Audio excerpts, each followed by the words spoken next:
Bonsoir à tous. Effectivement, j'ai été invité là pour vous parler d'islam.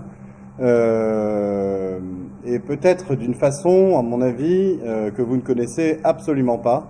Parce que je vais vous parler de l'histoire de l'islam comme on l'a retrouvé, comme les chercheurs qui travaillent dessus depuis une centaine d'années, mais particulièrement depuis une quinzaine d'années, l'ont retrouvé. Et ce qu'ils ont établi, c'est-à-dire ce que j'ai appelé là dans le titre l'histoire réelle de l'islam, nous donne des clés pour comprendre ce qu'est l'islam, mais de façon beaucoup plus profonde et beaucoup plus vraie que alors le discours ambiant qu'on nous sert sur l'islam, religion de paix, le discours que nous disent aussi les musulmans eux-mêmes sur leur religion. Et vous allez voir derrière que le phénomène qu'est l'islam va venir aussi nous interroger, nous occidentaux, sur ce qu'on est et sur ce qu'on croit. Alors, déjà, tout d'abord, j'imagine que vous êtes tous maintenant des spécialistes en islam, vu les temps que nous sommes en train de vivre, et que vous savez tous déjà à peu près ce qu'est l'histoire de l'islam, comme l'islam le dit lui-même, en fait, comme les musulmans en parlent, et puis derrière, comme on la retrouve dans les livres d'école, comme les journalistes en parlent et autres. C'est-à-dire que on a une histoire dite officielle, quoi, qui est celle qui est enseignée, qui met en scène Mahomet, le prophète de l'islam. Alors on peut dire Muhammad ou Mahomet. Mahomet en français, ça vient du turc, donc il n'y a pas de honte à dire Mahomet. Il aurait reçu entre 610 et 632, la date de sa mort, une révélation de Dieu. Un ange lui serait apparu et lui aurait révélé petit à petit ce qu'est le Coran aujourd'hui, qui serait donc la parole de Dieu à la virgule près. Ce Coran aurait été mis par écrit par la suite par ses compagnons, devenus califes, et puis l'islam se serait répandu comme ça. Donc on est là au 7e siècle, entre 610 et 632, en Arabie, aujourd'hui saoudite, dans la ville de la Mecque, dans une région assez désertique. Mahomet aurait été un caravanier. Bon, vous avez à peu près là tous les présupposés de l'histoire de l'islam comme l'islam se raconte lui-même. Et ce que moi j'appelle maintenant, depuis que je me suis un peu intéressé aux travaux des chercheurs, je vous en parlerai davantage de mon parcours tout à l'heure, ce que j'appelle moi maintenant la légende, en fait, la légende islamique.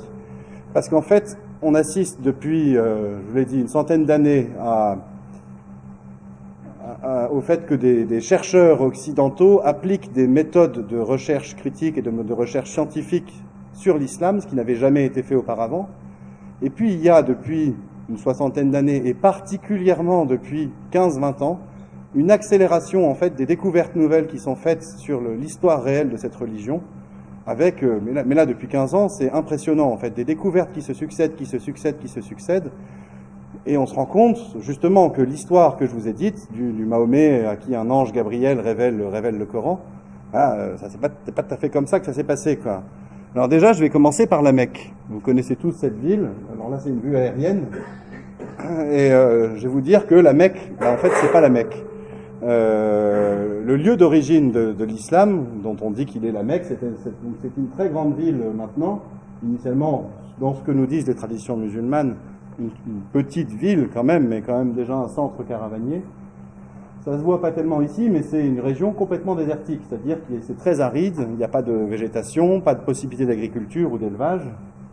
Et cette photo très récente vous montre l'énorme chantier qui a été fait à la Mecque par les autorités saoudiennes pour agrandir en fait les capacités d'accueil. Vous connaissez le rite du pèlerinage à la Mecque qui a eu lieu il n'y a pas très longtemps,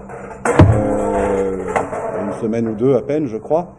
Et vous avez comme ça maintenant des millions de musulmans qui vont à la Mecque, et donc il faut agrandir.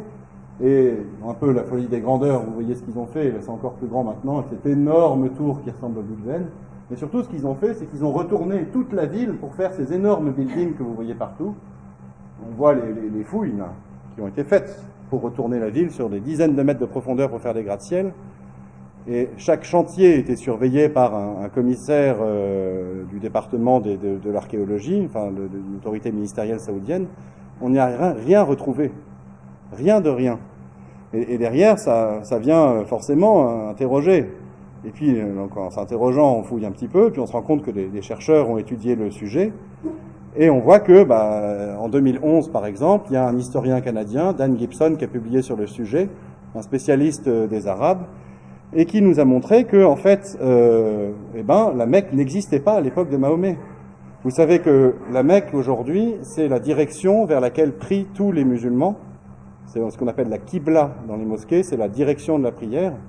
Et on nous explique dans les traditions musulmanes que c'est Mahomet lui-même qui a fixé la direction de prière vers la Mecque. Initialement, elle était à Jérusalem. Et donc, la direction de prière, selon ces traditions, elle aurait été fixée vers 624, quelque chose comme ça. Ça, c'est selon les traditions, donc je vous dis qu'elles sont légendaires.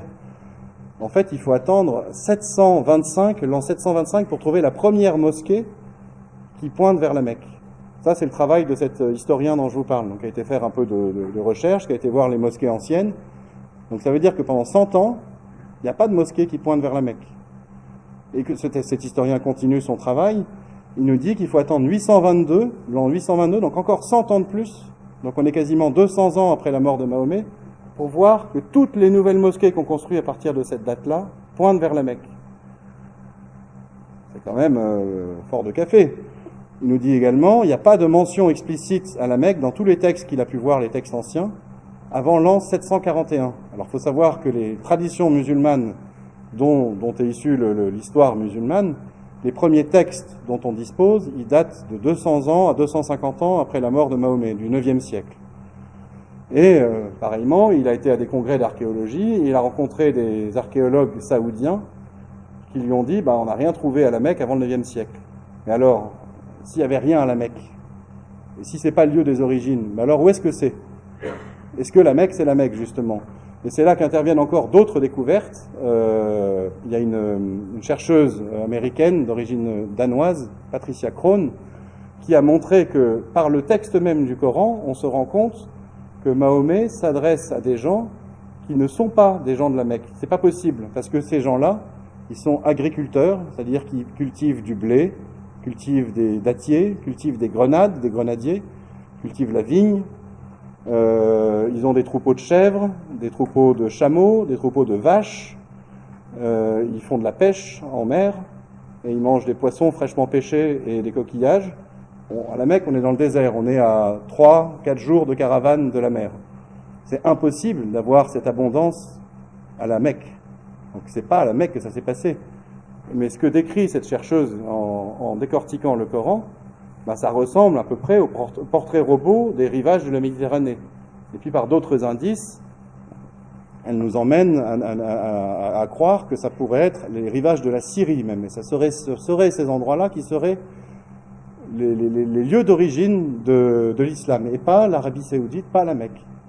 Et là, à ce moment-là, d'autres recherches interviennent, et vous voyez, en fait, c'est des recherches en cascade, en fait, et qui viennent se renforcer l'une l'autre, en fait. Et quand elles les comparent les unes aux autres, on se rend compte que, bon sang, c'est ça. Et donc, en l'occurrence, ce sont des recherches sur le Coran qui viennent renforcer cette idée que je vous disais que, en fait, ça s'est pas passé à la Mecque, mais en Syrie. Parce que quand on étudie le Coran assez profondément, alors là je vous ai mis une série de manuscrits qui montrent un petit peu l'histoire de son écriture, on y reviendra, de manuscrits très anciens. Les manuscrits les plus anciens dont on dispose, ils sont on les a datés à peu près de 675, à peu près, peut-être un petit peu avant. Donc on est là 40 ans après la mort de Mahomet. Et puis il y a après toute une histoire de l'écriture. Ça se voit par exemple sur les manuscrits que je vous montre, là ça va d'année en année jusqu'à des manuscrits du XXe siècle, où on voit que petit à petit la langue se fixe, c'est plus la même langue en fait, on voit que c'est pas écrit pareil. Enfin il y a une histoire de l'écriture, et rien que ça vient déjà contredire un petit peu la légende musulmane qui nous dit que le texte a été révélé tel quel, et que celui qu'on a aujourd'hui c'est la parole de Dieu à la virgule près.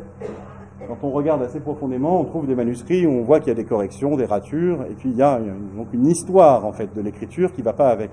Mais ce qu'on voit aussi également quand on étudie le texte, et qui va nous ramener en Syrie, c'est que ce texte, il présente des sous-bassements, c'est-à-dire des mots, des expressions, des références qui sont celles de la culture syro-araméenne, c'est-à-dire des gens qui parlent araméen en Syrie au 7e siècle.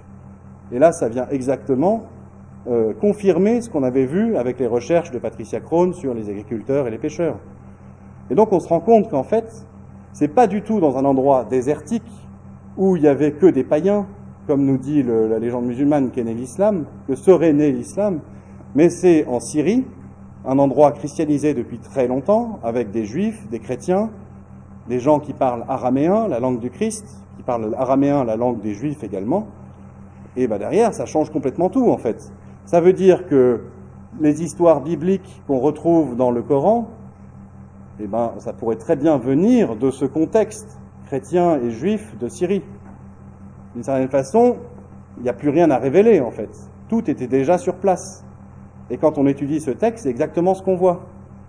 Mais ça, quand on l'étudie même plus profondément encore, on va y voir des choses encore plus dérangeantes, en fait, pour on va dire, la crédibilité et l'historicité de l'islam. C'est que ces histoires bibliques qu'on retrouve, c'est-à-dire Mahomet aurait prêché, par exemple, l'histoire de Moïse et de Pharaon, aurait prêché l'histoire vous connaissez Moïse, Pharaon, enfin c'est des histoires de la Bible, l'histoire du frère de Moïse à Aaron, par exemple, l'histoire de Joseph, le patriarche des Juifs, tout ça, on les retrouve plus ou moins déformés dans le Coran. On se rend compte qu'en fait, elles viennent de cet environnement syro-araméen où est né l'islam. Et donc, comme je vous le dis, il y a quelque chose de plus, c'est que quand on vient étudier le texte, on se rend compte que cette pensée qui s'y exprime, c'est pas celle de chrétiens, de langue araméenne de Syrie, c'est pas celle de juifs non plus, au sens des juifs comme on les connaît maintenant et comme ils existaient au 7e siècle, des juifs rabbiniques. C'est une pensée qui n'est pas arabe, comme je vous l'ai dit, syro-araméenne, mais qui est juive, mais qui n'est pas juive comme maintenant. Elle est juive d'un autre courant du judaïsme qui a disparu. Et on le voit parce que dans le texte, il y a des choses qui nous montrent que ça ne peut pas être un judaïsme rabbinique. C'est-à-dire qu'il y a par exemple des défenses contre des accusations que font toujours les juifs rabbiniques sur par exemple la virginité de Marie. Et le Coran les défend. Donc ça ne peut pas être un juif rabbinique qui a écrit ça. C'est un autre courant du judaïsme. Et par d'autres indices, on en remonte comme ça à identifier un courant du judaïsme qui date du 1er siècle, donc qui est du judaïsme non rabbinique, pas comme les juifs qu'on connaît maintenant, qui n'est pas chrétien, donc c'est pas des judéo-chrétiens, qui est post-chrétien et qui date du 1er siècle. Et là, on a identifié peut-être les auteurs de l'islam ou les auteurs du Coran. Donc si on a une Mecque qui n'est plus la Mecque, un Coran qui n'est plus le Coran, et donc une révélation qui n'est pas une révélation, qu'est-ce que ça nous dit de Mahomet en fait? Qui était Mahomet, quoi? Est-ce que Mahomet était Mahomet? Et là je vais vous le dire, est-ce que le prophète de l'islam était un prophète de l'islam? Et là-dessus, alors d'autres recherches encore une fois en cascade viennent nous éclairer. Je vous ai parlé de Patricia Crone, que je vous ai mis en photo ici, qui a sorti un livre en 1977 avec Michael Cook, et puis d'autres chercheurs à leur suite. Patricia Crone, elle est morte l'été dernier, mais elle était dans une des plus grandes universités du monde à Princeton aux États-Unis. Vous avez après Robert Hoyland qui travaille toujours à Oxford, qui a publié un livre en 97, et un grand chercheur français, Alfred Louis Prémart, qui était à Aix-Marseille, qui est mort il y a quelques années et qui a été publié en 2002, et qui ont en fait exhumé une foultitude de témoignages qui avaient été complètement oubliés dans l'histoire. Je vous ai parlé de l'histoire de Mahomet comme l'islam en parle. Vous vous souvenez donc Mahomet qui prêche, et puis ensuite après la conquête, et ainsi de suite. Et je vous ai dit, cette histoire, on ne la trouve qu'à partir du 9e siècle. Peut-être qu'elle existait un peu avant sous des formes orales ou sous des formes qui ont été corrigées depuis et on a fait disparaître les manuscrits. Mais les manuscrits qui nous racontent l'histoire du Mahomet de l'islam, comme les musulmans la croient aujourd'hui, on la trouve qu'à partir du 9e siècle. Et il y avait, en fait, entre la mort de Mahomet et sa première biographie officielle, la Sira, qui paraît au 9e siècle, une espèce de trou noir où on avait très peu d'informations sur Mahomet. En particulier, on n'avait rien sur lui pendant 50 ans, jusqu'à ce qu'on trouve une pièce de monnaie qui date de 683, 50 ans après sa mort à peu près. On n'avait aucune mention de lui. Et puis, on n'avait pas de documents musulmans non plus, jusqu'à temps qu'arrivent ces documents dont je vous parlais. Mais ces chercheurs-là ont retrouvé d'autres documents qui ont échappé à ce qu'on est obligé de qualifier donc d'une entreprise de destruction de témoignages, Ils ont retrouvé des lettres qu'avait envoyées, par exemple, un moine de Jérusalem à sa communauté en Géorgie. Un chrétien arménien dans l'environnement du Moyen-Orient pendant les conquêtes qui écrit à son frère en Arménie. Et comme ça, en fait, une foultitude de choses ont été retrouvées, de témoignages qui parlent de Mahomet, de témoignages contemporains de Mahomet, là où le témoignage musulman date de 200 ans au moins après les faits, et ils nous décrivent un Mahomet différent de celui de l'islam. Alors ça, c'est assez renversant. Ils nous décrivent un Mahomet qui est une sorte de guerrier apocalyptique. Je vais expliquer un petit peu ce que c'est. Déjà, on voit que Mahomet est décrit comme étant à l'aise et instruit dans l'histoire de Moïse. C'est pas Dieu qui l'aurait instruit, donc c'est quelque chose de... Il est dans la proximité de gens qui l'ont instruit. Le Mahomet en question, on voit qu'il s'adresse à des Arabes chrétiens. Donc ça peut pas être à la Mecque non plus. C'est pas avec des païens, en fait, comme le discours musulman le stipule. Ce Mahomet, il est décrit par des Juifs comme pouvant être le prophète que eux, Juifs, attendent. Les Juifs, d'aujourd'hui, toujours, attendent le Messie. Ils pensent que Jésus n'est pas le Messie, et donc ils attendent toujours le Messie. Et dans leur prophétie, viendra, avant le Messie, un prophète qui va dire « voilà le Messie qui arrive ». C'est celui-là qu'ils attendent. Et donc on se rend compte qu'à l'époque de Mahomet, des Juifs se posaient la question de savoir si Mahomet pouvait être ce prophète. Et pourquoi donc ? Parce qu'en fait, le Mahomet de l'histoire, il annonçait le retour de Jésus à Jérusalem. Et il travaillait à ce retour, et on se rend compte qu'il exhortait des chrétiens arabes à venir le rejoindre dans une entreprise guerrière de prise de Jérusalem, de prise de la Terre Sainte. On est à 100 000 lieues du Mahomet de l'islam. On est là avec quelque chose de complètement différent, en fait, de très éloigné, à tout le moins, quoi. Et donc derrière, on va se dire, mais bon sang, à ce moment-là, l'islam comme on le connaît, mais c'est pas l'islam. Expliquez-nous, quoi. Qu'est-ce qui se passe ? Qu'est-ce qui s'est passé ? Et alors, c'est là que je vous parlais un petit peu de mon propre parcours à moi. Moi, si je me suis intéressé à ces questions, c'est parce que j'avais un collègue musulman il y a un peu plus de 10 ans, on avait des discussions sur l'islam, ça m'avait fait lire le Coran, et noter une incohérence profonde entre ce que me disait mon ami musulman de ce qu'était l'islam. Il me disait, tu vas voir, c'est la 3e religion révélée. Dans le discours musulman, c'est exactement ça. Ça vient après le judaïsme, qui vient par Moïse. Puis ensuite, il y a Jésus qui donne le christianisme. Et ensuite vient Mahomet qui donne l'islam. Et à chaque fois, c'est mieux. Enfin, à chaque fois, Jésus vient accomplir les promesses du judaïsme. Et ensuite, Mahomet vient accomplir les promesses du christianisme. Mais quand on lit le Coran, on n'y voit pas du tout un accomplissement, quelque chose de nouveau, mais un retour à l'esprit d'avant. C'est-à-dire que quand on connaît un peu les évangiles et les principes chrétiens, on se rend compte très bien de ce en quoi ils pouvaient accomplir la loi comme la vivaient les Juifs dans l'Antiquité. On change de système, on passe d'un système très cadré avec des lois qui nous expliquent les 614 commandements des Juifs, ce qu'il faut faire, comment est-ce qu'il faut manger, se lever, s'habiller, prier. Et on passe après à une loi du cœur, comme Jésus l'a proposé, une loi de l'amour, une loi du pardon, une loi de la charité. On voit le dépassement. Et quand on lit le Coran, on n'y voit pas du tout un dépassement de cette loi-là, mais on y voit un retour à l'esprit du judaïsme, un certain esprit du judaïsme. C'est-à-dire qu'on retourne à la loi. On retourne aux commandements qui nous expliquent comment il faut se lever, s'habiller, se manger, prier, et ainsi de suite. Et donc, mais ça colle pas. Le discours que me donne mon ami sur l'islam ne colle pas avec le Coran. Et donc, je dis ça colle pas, j'ai été chercher dans les travaux de chercheurs en me disant, mais peut-être aux origines, il y a quelque chose quelque chose à considérer. C'est comme ça que j'ai retrouvé toutes ces études dont je vous parle, jusqu'à temps que je retrouve celle-ci, celle du père Édouard-Marie Gallet, qui entre 2005, qui a été révisé en 2010, a publié une thèse très impressionnante qui s'appelle « Le Messie et son prophète », où, en fait, il propose pour la première fois dans l'histoire une explication globale qui documente, qui explique l'apparition de l'islam de façon rationnelle. sans qu'il y ait besoin de faire appel au merveilleux, à l'intervention de Dieu, à un ange Gabriel, à un cheval ailé, comme il y a ça dans la légende de Mahomet, à des miracles. En fait, derrière, on voit tous les éléments dont je vous ai parlé, c'est-à-dire le statut de la Mecque, le Coran, qui n'est pas ce qu'il prétend être, les Mécois, qui en fait sont des agriculteurs et des pêcheurs, enfin, tous ces petits éléments-là, il arrive, lui, à les assembler un peu comme des pièces d'un puzzle, pour nous raconter une grande histoire, qui est celle de l'apparition réelle de l'islam dans le monde et dans l'histoire. Et derrière, ça nous fait comprendre la nature profonde de cette religion. Bien au-delà des textes musulmans, bien au-delà du discours de mon ami, par exemple, qui ne suffit pas à rendre compte de ce qu'est vraiment le phénomène musulman dans l'histoire.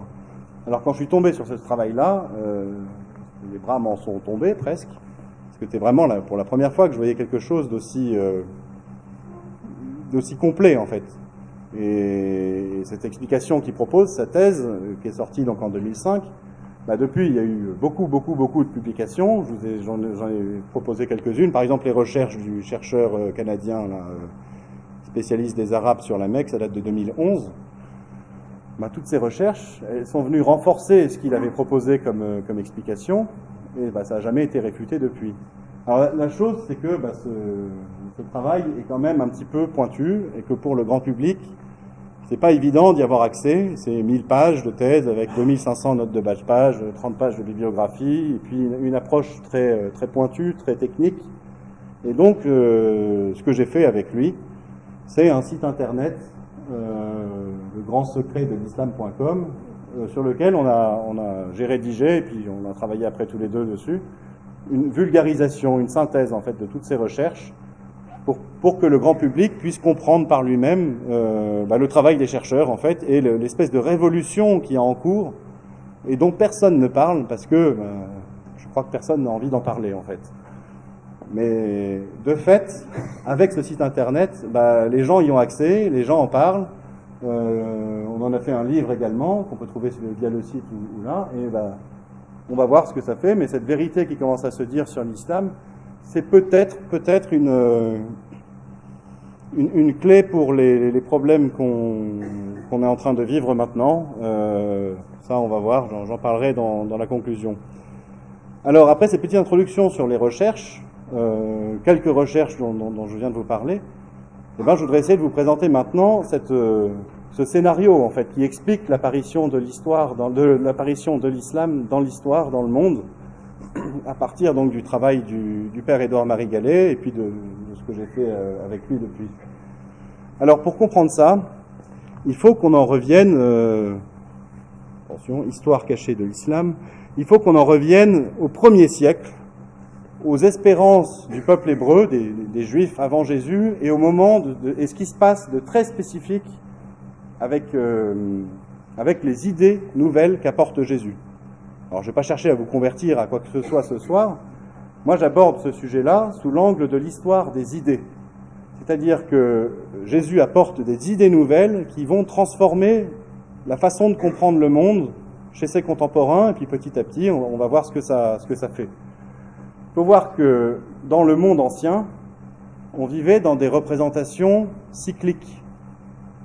Vous avez peut-être des souvenirs d'école de la mythologie grecque, par exemple, où on voyait la succession des saisons, par exemple, pour eux, s'expliquait par une succession d'intrigues et de comportements des dieux. La vie des hommes était réglée de façon cyclique.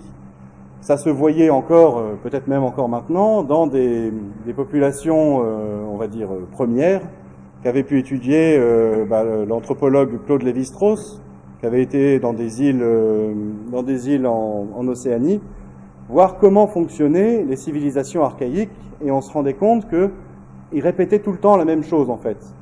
Il avait dit ces civilisations, elles marchent comme des horloges, et nous, en Occident et dans le monde, on marche comme une machine à vapeur lancée à toute vitesse.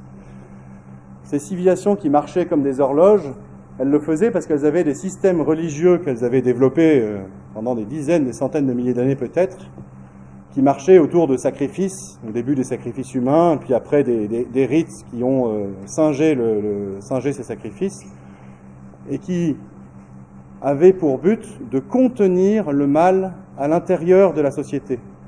C'est-à-dire que les religions archaïques Ça, c'est aussi le travail de René Girard qui l'a montré, l'académicien français, très grand chercheur qui est mort il y a peu de temps. Les religions anciennes, c'était la façon que les hommes avaient de gérer le mal, c'est-à-dire la possibilité que la violence explose dans un groupe, qu'elle détruise une communauté, plutôt que de laisser le mal se déchaîner. Ils préféraient sacrifier une personne. Comme ça, le mal se concentrait sur une seule personne, plutôt que sur le groupe entier, et menaçait pas la survie de tout le monde.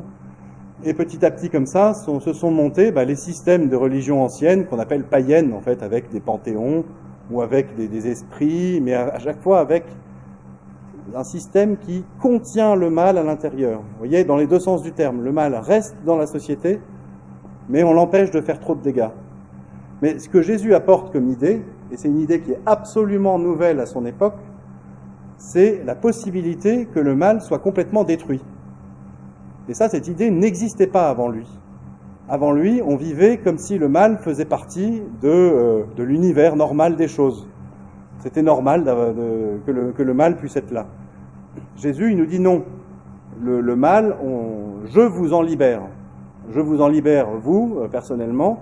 Et puis un jour, le monde entier finira par être complètement libéré de l'emprise du mal, dans ce que les chrétiens appellent, et ce que Jésus appelait lui-même, son retour dans la gloire. Et ça change complètement les mentalités, en fait. Vous voyez bien qu'on passe d'un monde cyclique à un monde où on peut se déployer en ligne droite. Du point de vue personnel, par exemple, on n'est plus tenu par le mal qu'on a fait. Vous connaissez l'histoire de Pharaon. Pharaon, dans la religion ancienne païenne des Égyptiens, quand il arrivait après la mort, on pesait son âme, et on mettait d'un côté toutes les bonnes actions, toutes les mauvaises actions. Et donc en fait, il traînait encore avec lui le boulet de toutes ces mauvaises actions. Avec le pardon que propose Jésus, il n'y a plus le boulet des mauvaises actions. On a un nouveau destin qui est possible. On peut se déployer dans l'avenir. Et c'est pareil pour la société. Une société, la société chrétienne que fonde Jésus, elle se déploie dans l'avenir en fait. Elle a cette espérance qu'un jour, tout ira vraiment beaucoup mieux. Et ces idées-là, elles changent complètement les consciences. Elles changent la possibilité que l'idée que les gens ont de leur propre destin, et l'idée que les gens ont aussi des destins collectifs. C'est-à-dire que les sociétés peuvent évoluer, peuvent devenir autre chose, et peuvent chercher un bien supérieur. Bon, c'est un nouveau paradigme, en fait. Vraiment, on pense différemment, et à mesure que les idées chrétiennes se répandent dans le monde, elles transforment les façons de penser. Aujourd'hui, on s'en rend plus compte. On est né dedans, et on n'a pas idée de la différence que ça a fait entre l'avant et l'après, quoi. Nous, on est dans l'après, ou voire l'après, après même. Et une des raisons qui font qu'on est dans l'après, c'est que ces idées, très rapidement, elles ont été dénaturées, on va dire, dévoyées, transformées, par des gens qui n'étaient pas chrétiens, en fait, qui les prenaient pas comme telles, mais qui les ont transformées.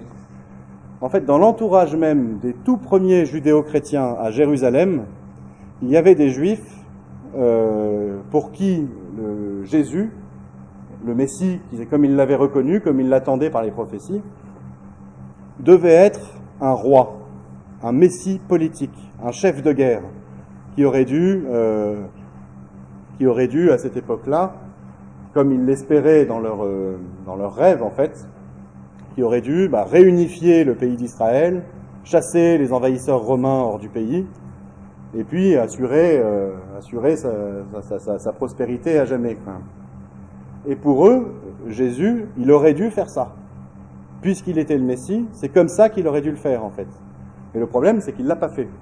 Il est mort crucifié, ressuscité si on est chrétien et qu'on a la foi, mais en tout cas, une chose qui est certaine, c'est qu'il s'est pas avancé, il s'est pas montré au monde comme un chef de guerre qui voulait chasser les Romains hors d'Israël. Ça, c'est pas du tout comme ça que les choses se sont faites, mais eux le fantasmaient tellement fort qu'ils ont voulu croire ça malgré la réalité en fait. Et ils se sont dit, mais si Jésus n'a pas pu être le chef de guerre que nous on voulait qu'il soit, c'est parce qu'il en a été empêché. Il y avait un problème. Le plan de Dieu était parfait, mais il y a eu un problème. Les conditions n'étaient pas remplies pour qu'il puisse faire sa mission. Et eux, les conditions qui ne sont pas remplies, ils voient ça comme le fait qu'il a été trahi, que vous connaissez l'histoire de Jésus, qu'il a été livré aux Romains par les chefs du temple et certains chefs des Juifs. Donc il y avait une corruption. Donc c'est tout ça, en fait, la corruption des Juifs, la mauvaise religion qui a empêché Jésus de remplir la mission qu'il aurait dû remplir. Et ajouter à cela ces idées nouvelles qu'apporte Jésus, dont je vous parlais tout à l'heure, c'est-à-dire cette possibilité que le mal puisse être complètement vaincu. Chez ces gens, le mal, il est identifié, assimilé assez facilement, pas forcément au mal qu'on a dans son cœur, mais derrière au respect ou au non-respect de la loi, à l'appartenance ou la non-appartenance au peuple juif, au fait d'être un bon religieux ou un mauvais religieux. Et il y a une vision qui s'est développée chez les Juifs avant Jésus, et encore peut-être un peu maintenant, que le mal, c'est celui qui n'applique pas bien la religion, n'est pas un bon juif, et voire n'est pas juif du tout, quoi. Et donc, quand vous mélangez ces idées que Jésus va libérer le monde du mal, Jésus est un chef de guerre qu'on a empêché de faire le travail qu'il aurait fallu, on arrive en fait à une déformation politique du message de Jésus, des idées de Jésus. C'est l'idée que Jésus va physiquement libérer le monde du mal entier, le monde entier, en exterminant tous les méchants, ou en soumettant tous les méchants à la loi. Ça, cette première, vous voyez, c'est-à-dire qu'on transforme un message spirituel en message politique, avec une action guerrière et politique derrière. Et cette déformation qui se produit là, c'est ce qu'on peut appeler le messianisme politique global. Le groupe qui l'a porté, dont je vous parle, qui est issu de la première communauté chrétienne de Jérusalem, on les a appelés judéo-nazaréens. Et ces gens se sont séparés des chrétiens au moment d'un cataclysme qui s'est passé pour les juifs, qu'ils soient judéo-chrétiens ou juifs, pas chrétiens, au 1er siècle. C'est la destruction du temple de Jérusalem. En 70, à l'issue de la guerre entre les Juifs et les Romains mettent le feu au temple et détruisent Jérusalem. Et le temple, c'était le centre de la vie religieuse des Juifs. C'est là qu'ils faisaient les sacrifices, c'est là que Dieu était présent dans le temple, comme ils le croyaient. Et alors la destruction du temple, c'est un cataclysme sans nom. C'est pour ça que les Juifs se lamentent toujours aujourd'hui auprès du mur des lamentations, parce que le temple a été détruit. Et donc ce cataclysme, il saisit toutes les communautés religieuses, il saisit ce groupe des judéo-nazaréens ou nazaréens comme je vous en ai parlé, et ils se disent, mais bon sang, si le temple a été détruit, c'est que Dieu vient nous punir, il vient punir les mauvais juifs, les corrompus, ceux qui ont empêché Jésus de faire sa mission. Et puis ils se souviennent d'une parole de Jésus. Jésus a dit, détruisez ce temple et en 3 jours je le relèverai. Alors les évangélistes, Jean en tout cas nous dit qu'il parlait de son propre corps en parlant de la résurrection. Eux, les Nazaréens, jugent que c'est un signe que Jésus va revenir et qu'il va reconstruire lui-même le temple, rétablir la bonne religion comme il faut. Et derrière, le problème, c'est que Jésus, il ne revient pas faire ça. Donc les Nazaréens commencent à changer le projet et à se dire, mais si nous, on arrive à reconstruire le temple à la place de Jésus, Jésus va revenir, comme le chef de guerre qu'on fantasme, qu'on veut qu'il soit, il va prendre la tête de nos armées, il va partir à la conquête du monde, et il va libérer physiquement le monde du mal en le soumettant à la loi de Dieu, en exterminant tous les méchants. Et donc vous voyez comme ça, un courant politico-religieux, guerrier, émergé dans l'histoire, à partir de la fin du 1er siècle, et puis qui se développe dans les siècles d'après, ce courant des judéo-nazaréens, dont on va voir qu'il est à l'origine de l'islam. Alors, ce qui se passe, c'est que les judéo-nazaréens qui étaient à Jérusalem ont quitté Jérusalem avant la destruction du temple, ils sont partis en exil. On les a retrouvés par plein de témoignages d'historiens de l'époque, de pères de l'Église, et puis par des travaux d'archéologie en Jordanie, et puis principalement en Syrie. En Syrie, ça vous évoque quelque chose avec ce que je vous ai dit tout à l'heure. Ils se sont installés sur le plateau du Golan, et également dans la région de Latakié. Latakié, c'est là où il y a la base des Russes quand ils sont intervenus dans la guerre il n'y a pas très longtemps. Et on les piste comme ça sur les premiers siècles, avec, comme je vous ai dit, des témoignages, des recherches archéologiques. Et on se rend compte qu'au VIe siècle, ils ont rompu leur isolement ethnique, parce qu'il s'agissait d'une secte, une secte parmi les centaines de sectes issues du bouillonnement du bouillonnement d'idées qu'il y a eu après la prédication de Jésus. Mais bon, il y en avait une comme ça, et on arrive à la pister avec un travail assez pointu dans les témoignages anciens. Et vers la fin du VIe siècle, ils rompent leur isolement, parce qu'ils se rendent compte que par eux-mêmes, ils n'arriveront jamais à reconquérir Jérusalem, en fait. Ils n'arriveront jamais à battre l'Empire byzantin ou l'Empire perse. Et donc, ils se disent qu'il leur faut des alliés. Il faut qu'ils fassent rentrer des gens avec eux dans leur projet. Et donc, ils vont s'adresser à leurs voisins directs. Alors, qui on trouve comme voisin direct dans la région de l'Atakié? On trouve la tribu des Koréchites. Koréchites, je ne sais pas si ça vous parle. Si vous connaissez un peu l'islam, c'est la tribu de Mahomet, dont les traditions musulmanes nous disent qu'elle était implantée dans la région de la Mecque. Mais dans la région de l'Atakié, on trouve quoi? Les vestiges archéologiques qui existent, qui ont été fouillés et documentés, du caravansérail des Koréchites. Bon, ça on trouve pas ça à la Mecque. On trouve une rivière des Koréchites, par exemple. On trouve pas ça à la Mecque non plus. Donc on comprend en fait que les Koréchites étaient implantés dans cette région-là. Puis on a d'autres témoignages à propos des Koréchites, et on comprend par ces témoignages-là qu'ils étaient chrétiens. Puis on le voit aussi en regardant les traditions musulmanes elles-mêmes, comme je vous le disais tout à l'heure, on voit que les gens en fait à qui s'adresse la prédication sont des chrétiens. Ils croient dans le Dieu unique, par exemple. Alors, ce que font les Nazaréens, qui sont des gens juifs d'ethnie, qui ne sont pas comme les juifs rabbiniques, c'est un autre courant du judaïsme qui a disparu aujourd'hui. Ils parlent araméen, ils lisent l'hébreu comme langue liturgique, ils ne sont pas arabes. L'arabe et l'araméen, c'est des langues qui sont très proches, cousines, c'est deux peuples sémites, mais c'est pas la même langue. Et donc pour aller s'adresser à des arabes, c'est assez difficile.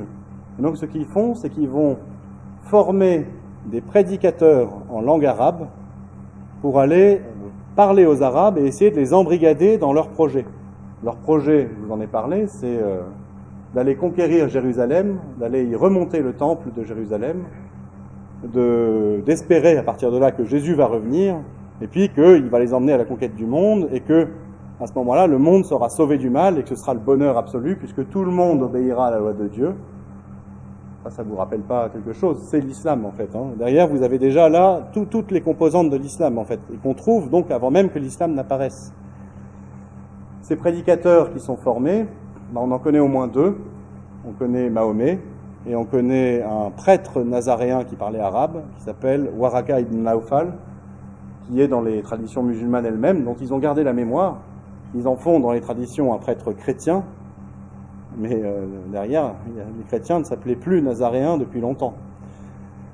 Et alors, qu'est-ce que va dire Mahomet à ces Arabes pour les faire rentrer dans le projet? Alors, peut-être qu'il y a eu des aspects de mercenariat, mais principalement, ce qui s'est fait, c'est que il leur a transmis l'espérance qu'avaient les Nazaréens. Les Nazaréens, ils avaient un but ultime, ils espéraient le bien supérieur à tous les autres, qui est un monde délivré du mal. C'est un peu comme quelqu'un qui fait la révolution, par exemple. Il a un projet politique et guerrier pour arriver à avoir la solution à tous les problèmes, et enfin ça ira mieux, et tout le monde sera sauvé. C'est ça qu'avaient les Nazaréens comme idée, en fait. Alors, ça tourne autour de Jésus, ça tourne avec des idées religieuses, mais au final, c'est le même genre de projet, c'est le même genre d'espérance, et ça façonne dans les consciences l'idée qu'il y a un bien qui est absolument supérieur à tous les autres. C'est comme si aujourd'hui quelqu'un dit, je serais peut-être en mesure de sauver l'humanité du cancer, à ce moment-là, il faut absolument le faire. Si moi, par exemple, j'avais la capacité avec un laboratoire de trouver le remède universel, il faudrait absolument le faire. Et eux qui se disent, mais bon sang, on a la recette pour sauver le monde du mal, c'est-à-dire il faut conquérir Jérusalem, faire revenir Jésus et tout le projet derrière, donc il faut absolument le faire.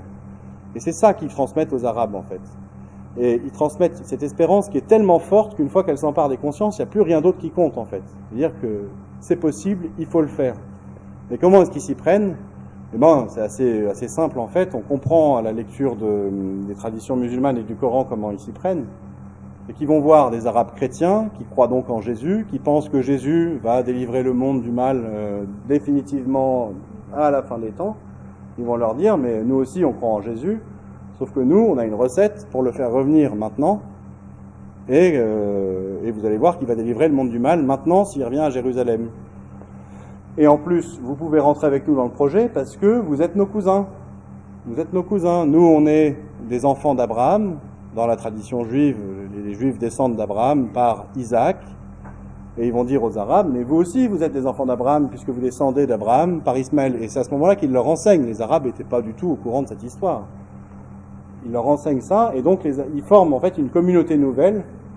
Il y a des maîtres en religion nazaréens, et puis leurs affidés, les gens qui leur ont fait allégeance, des Arabes qui rentrent dans le projet, et des prédicateurs, dont Mahomet, et Mahomet émerge comme un chef de guerre, et ils vont conduire comme ça plusieurs opérations. On a la trace d'une opération, on pense qu'en 614, ils ont essayé de conquérir Jérusalem en rentrant dans une expédition de Perses, qui ont pris Jérusalem à cette époque-là, mais ça n'a pas marché pour eux. Et puis il y a plein de péripéties historiques. Il y en a une en tout cas qui est importante, qui s'appelle l'Hégire, et dans le souvenir des musulmans c'est très important. C'est un moment où la troupe,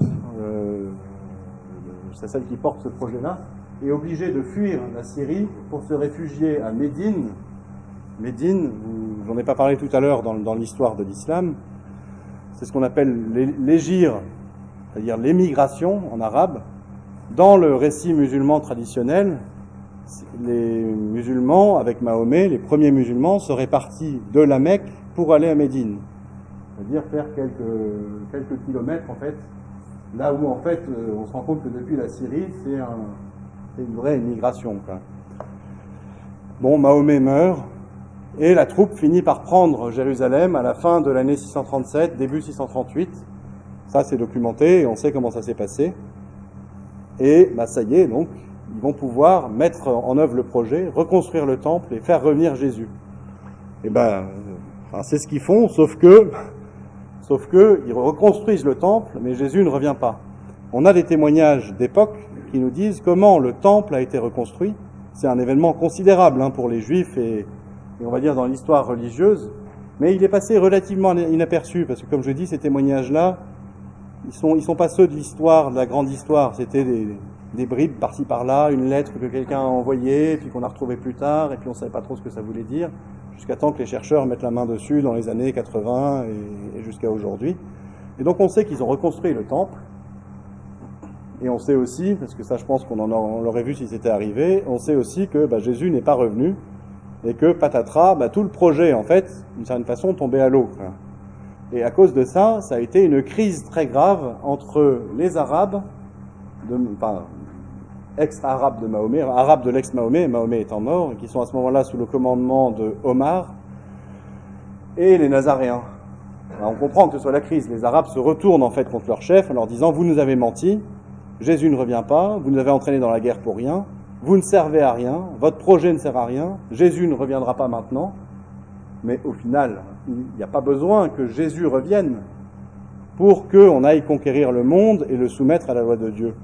Puisque en 638, 640, 660, ça se passe dans ces eaux-là à peu près, et en fait ils sont déjà des Arabes dans une dynamique de conquête formidable, et ils se disent mais Dieu est avec nous.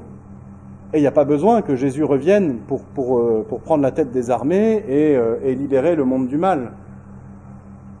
Et en fait ils se disent le Messie, Jésus, c'est nous. On va faire le boulot de Jésus en fait.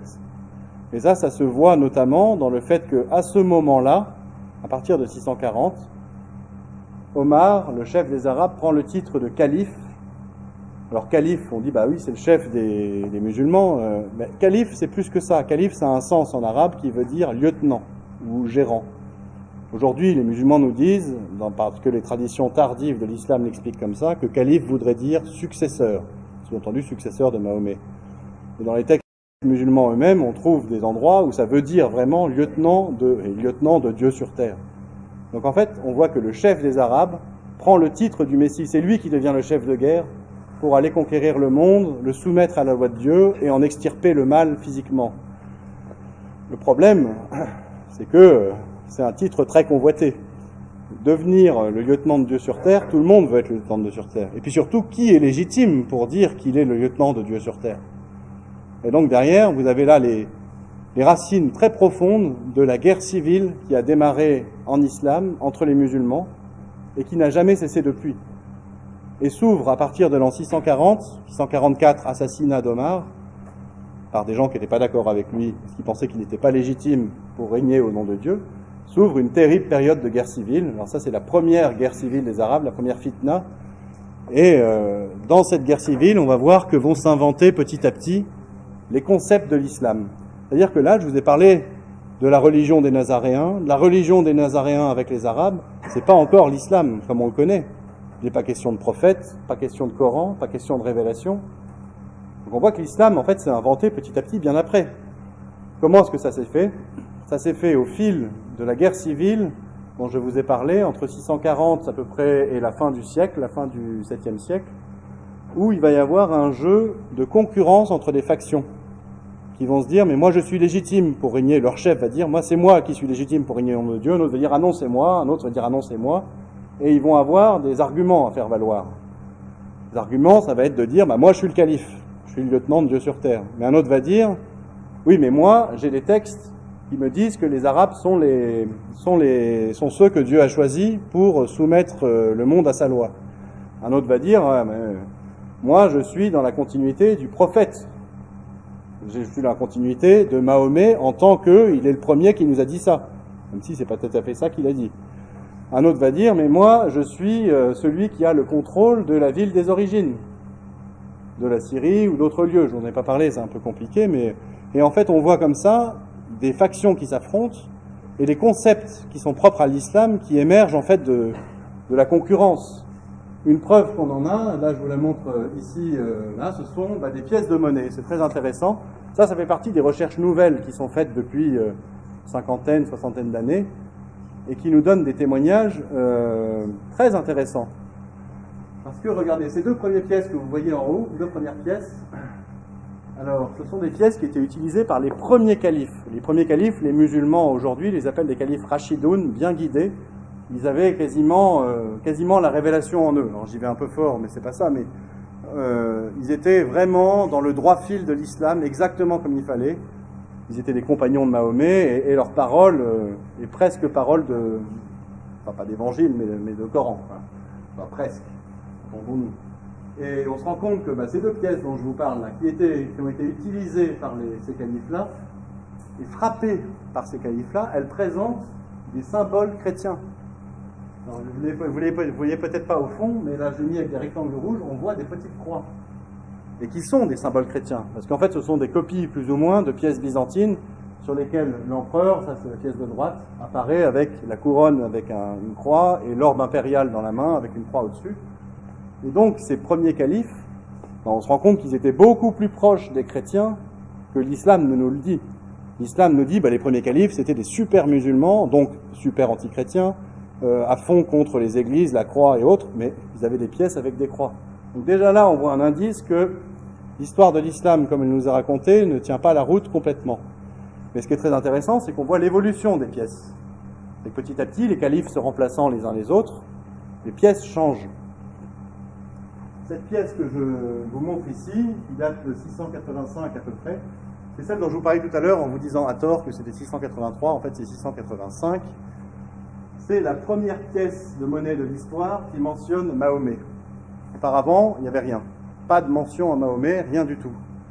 Cette pièce qui mentionne Mahomet et l'envoyé de Dieu, c'est-à-dire la première partie de la deuxième partie, de la profession de foi musulmane. La première partie, c'est « Il n'y a de Dieu que Dieu », sous-entendu « Jésus n'est pas Dieu, l'Esprit Saint n'est pas Dieu », et Mahomet est son prophète. Et bien, Mahomet est son prophète, Mahomet est l'envoyé de Dieu. On le retrouve pour la première fois sur cette pièce, donc qui est au milieu là, frappé non pas par un calife, mais par un opposant au calife qui lui-même se disait « c'est moi le calife ». Vous voyez le jeu de concurrence dont je vous parlais. Ça, c'est un signe très intéressant qui nous montre comment, en fait, le concept apparaît dans l'histoire. C'est pas un calife musulman, rachidoun, dans le droit fil, qui a frappé une pièce, le premier avec Mahomet dessus. C'est un opposant qui disait « mais moi, je suis plus légitime que toi ». Et la preuve que je suis plus légitime que toi, c'est que je me revendique de notre chef ancien, de notre chef Mahomet, notre chef de guerre, qui avait été un prédicateur à l'époque. Mais les consciences évoluent petit à petit et on met sur Mahomet ce qu'on veut y mettre à ce moment-là. Et puis la pièce d'après, que vous voyez, elle date de 696, elle est en or celle-ci, elle est frappée par le calife Abd al-Malik, qui prend le pouvoir dans ces eaux-là un petit peu avant. et qui, lui, va être un très grand personnage dans la constitution de l'islam et puis dans la politique en général. C'est-à-dire que plutôt que de s'inscrire dans la lutte en disant moi aussi je suis légitime, j'ai quelque chose pour me justifier par rapport aux autres, eh ben en fait, c'est plus simple, c'est le plus fort, il soumet tout le monde et il reprend tous les concepts des autres à son compte. Et en fait, en faisant ça, il fonde un peu les piliers de l'islam, c'est-à-dire un calife, une révélation de Dieu aux Arabes, un livre saint arabe, un prophète arabe, un environnement arabe, et il reprend aussi le fait que Mahomet soit l'envoyé de Dieu qu'on retrouve sur sa pièce. Et on comprend comme ça comment progressivement a pu se former l'islam. Donc là, je vous parle des piliers, mais c'est pas encore l'islam comme on le connaît, parce qu'on n'a pas encore de Coran comme on le connaît à cette époque-là. Les manuscrits que je vous avais montrés tout à l'heure, il y en a qui datent de ce moment-là, et c'est pas encore le Coran fixé comme on le connaît. Il y a eu derrière tout un travail d'évolution, de constitution de la religion en fait.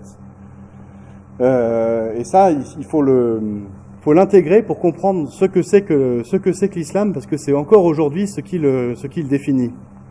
Va s'ouvrir en fait à partir d'Abd al-Malik, et puis ça avait déjà commencé avant, toute une phase où on va écrire et réécrire l'histoire. On a affaire donc à des gens, ces Arabes conquérants qui sont à la tête maintenant d'un empire, qui l'ont fait au nom de Dieu, pour soumettre le monde à la loi de Dieu, comme ça leur avait été enseigné lointainement par les Nazaréens, via Mahomet, via d'autres prédicateurs. Et ils se retrouvent vraiment à la tête du monde, c'est-à-dire qu'ils ont tout le Moyen-Orient. Ils sont au-dessus des chrétiens, ils sont au-dessus des Juifs. Le calife se prend vraiment, c'est le cas de le dire, pour le Messie. Et donc derrière, il va y avoir la volonté de se justifier avec quelque chose de nouveau. Quelque chose qui ne doit rien aux chrétiens et aux juifs. Quelque chose qui ne doit rien donc à l'histoire réelle de l'islam. Et petit à petit, il va y avoir un processus comme ça qui s'enclenche sur des centaines d'années où on va réécrire l'islam, on va écrire l'islam plutôt, et on va le doter de l'histoire comme on la connaît.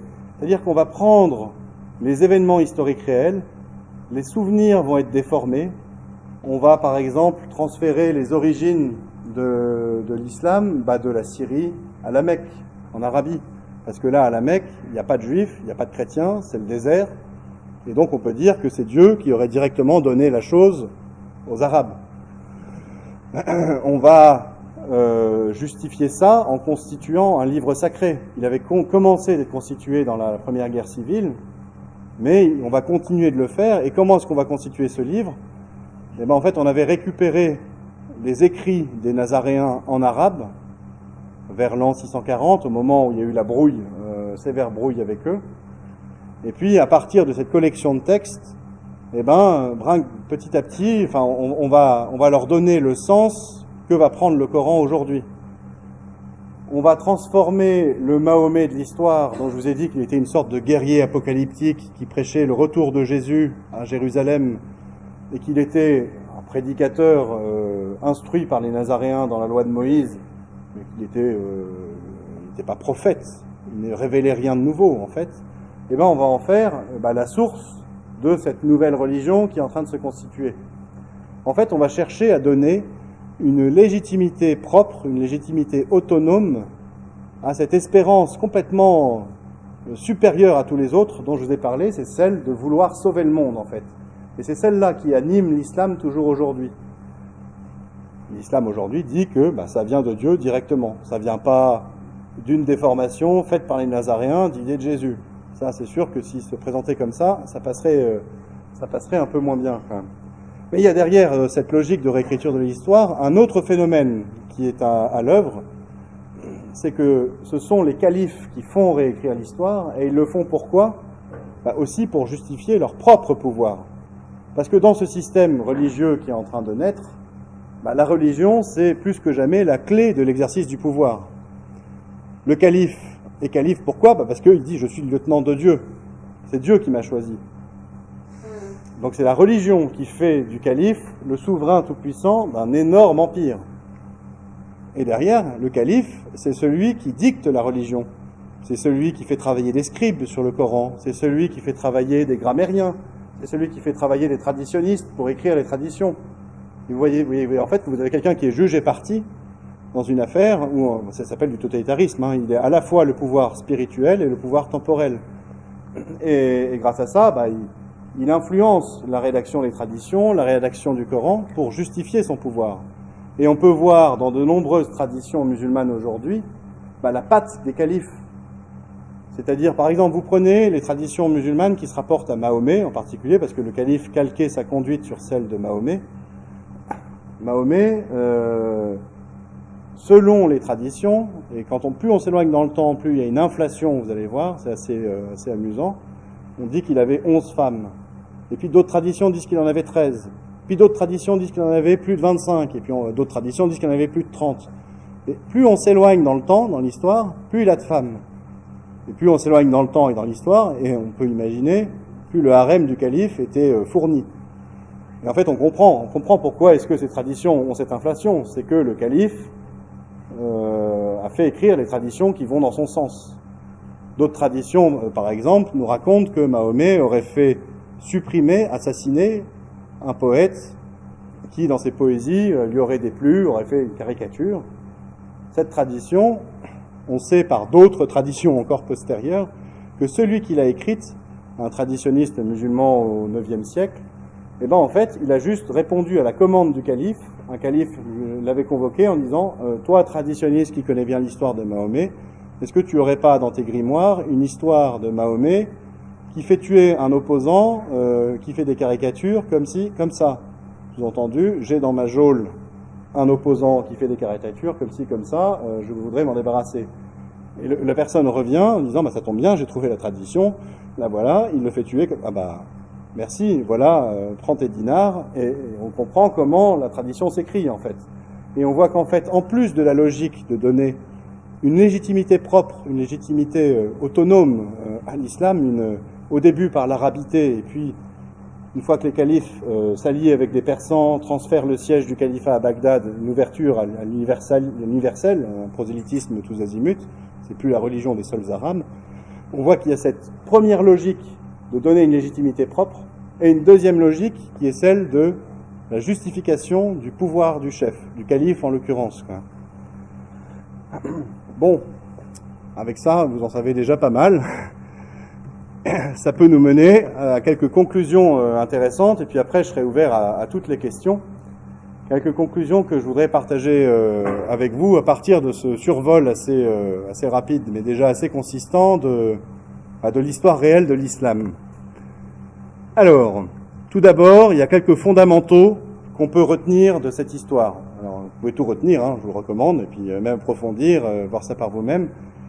Mais il faut comprendre que l'islam, il naît de la dénaturation, de la transformation d'une première idée qui est l'espérance chrétienne du salut du mal, c'est-à-dire qu'un jour le mal sera complètement vaincu, et puis même que le mal est déjà vaincu, c'est ce que vivent les chrétiens, ceux dont ils témoignent, et c'est la transformation de cette idée chrétienne en un projet politique guerrier, global, sur le monde entier, et qui vise à établir sur terre donc un monde parfait, un monde délivré du mal, un monde entièrement soumis à la loi de Dieu.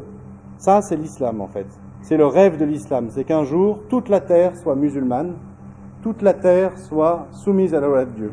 Et donc c'est ce à quoi travaillaient les Arabes pendant la conquête, et puis c'est toujours l'espoir qui anime les musulmans aujourd'hui.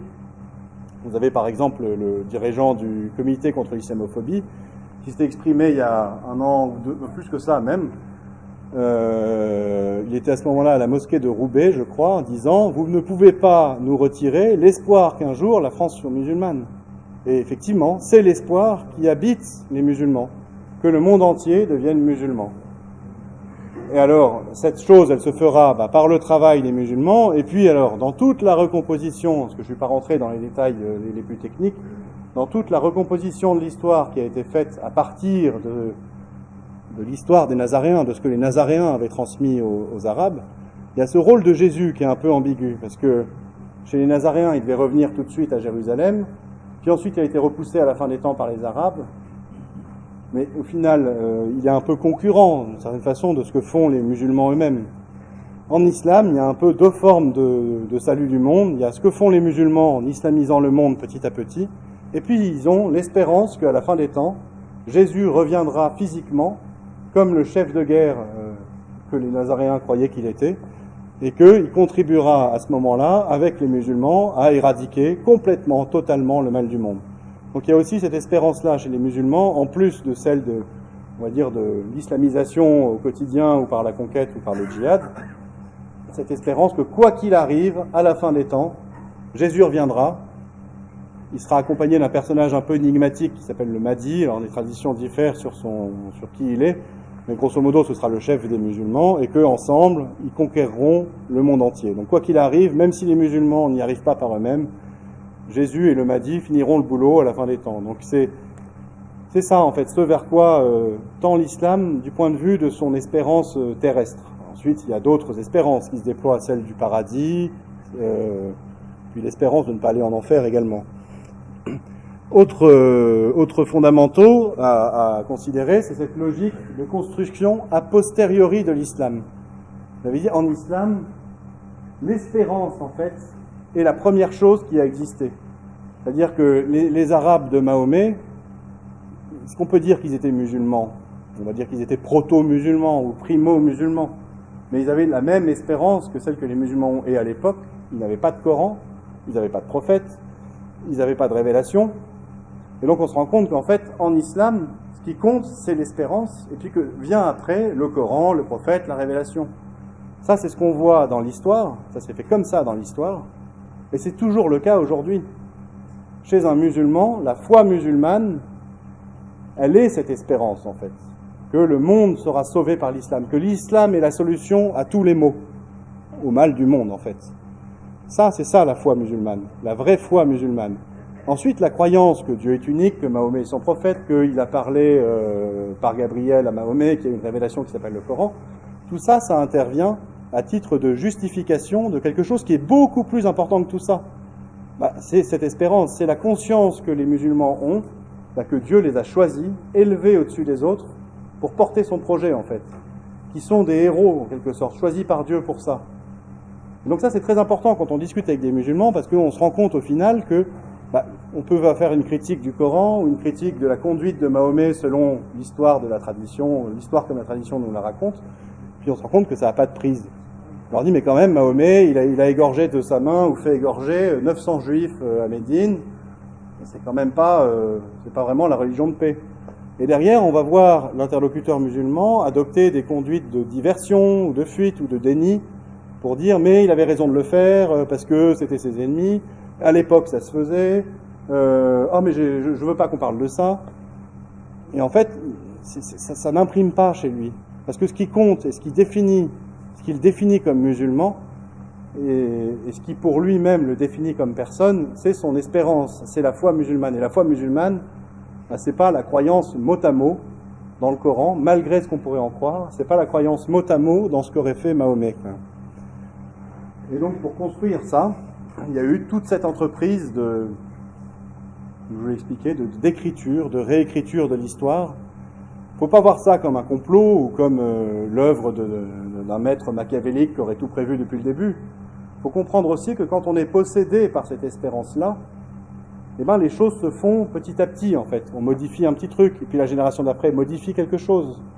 Et ça, on peut le voir, par exemple, dans des régimes totalitaires avec le même genre d'espérance, plus proches de nous, et qui ont procédé au même genre de modification. On peut se souvenir, par exemple, de la façon dont Staline a fait retirer les photos de Trotsky, parce qu'elles le gênaient. Trotsky à côté de Lénine, ça passait pas très bien quand on avait fait l'ennemi, et donc on manipule le passé pour contrôler le présent. On peut voir aussi la façon dont l'historiographie officielle de la Corée du Nord a évolué. Dans les années 50, quand il y a eu la guerre civile, la guerre même, civile entre les communistes et les non-communistes, a émergé la figure du premier dictateur nord-coréen, donc qui était un marxiste, communiste, révolutionnaire. Et puis c'est son fils après qui a pris le relais, et dans l'histoire, son fils a commencé de devenir un surhomme pour les Nord-Coréens. Et maintenant, son petit-fils, qui est le dictateur actuel, mais c'est plus un surhomme, c'est un demi-dieu. Il est né sur une montagne magique, il n'a plus rien à voir en fait avec l'image que pouvait avoir le dictateur de 1950. Parce que derrière, il a changé aussi la façon dont on perçoit son père en Corée du Nord, la façon dont on perçoit son grand-père en Corée du Nord, et puis lointainement, son régime étant fondé sur les idées de Karl Marx, vous pouvez imaginer la façon dont Karl Marx est décrit en Corée du Nord. Est-ce que c'est le Karl Marx de l'histoire? Non, on l'a déformé pour qu'il corresponde, en fait, petit à petit, à ce qu'est aujourd'hui le dictateur en Corée du Nord. Et donc c'est le même genre de processus qui a été à l'œuvre dans la formation de l'islam, petit à petit. Et donc on voit au final que quand on considère l'islam, il y a deux histoires. Il y a l'histoire officielle, un peu comme celle de la Corée du Nord aujourd'hui, celle que je vous ai racontée au tout début, l'histoire de la révélation par Mahomet, et puis il y a l'histoire réelle qu'on redécouvre maintenant petit à petit. Et vous comprenez maintenant, vu les enjeux, pourquoi on en parle si peu de cette histoire réelle et pourquoi ça passe par des petits sites internet et c'est pas encore dans les grands médias. Quand même. Je ne sais pas si ça y sera un jour. Enfin, dernier point à souligner, ça je l'ai bien dit tout à l'heure, l'élaboration de l'idéologie, en fait, puisqu'on peut parler d'idéologie, qu'est l'islam, elle a obéi aussi à la logique impériale du pouvoir et des autoritaires des califes. Il fallait justifier le pouvoir, il fallait administrer l'empire. On avait par exemple au 8e et 9e siècle un empire énorme qui allait de l'Espagne à l'Asie centrale avec des langues différentes, des religions différentes, des gens très différents. On était bien loin de la situation de Mahomet. Mais on a fait dire à Mahomet dans le Coran qu'il fallait administrer les chrétiens comme ci, les juifs comme ça, par exemple. Et ça, c'est des logiques de construction a posteriori qu'on peut expliquer. Quoi. Et donc, on a vraiment affaire au final, avec l'islam, à une idéologie religieuse qui se sert de l'idée de Dieu. Une idéologie, comme on pourrait la définir, c'est-à-dire, je trouve que c'est une définition qui colle bien à tous les systèmes idéologiques.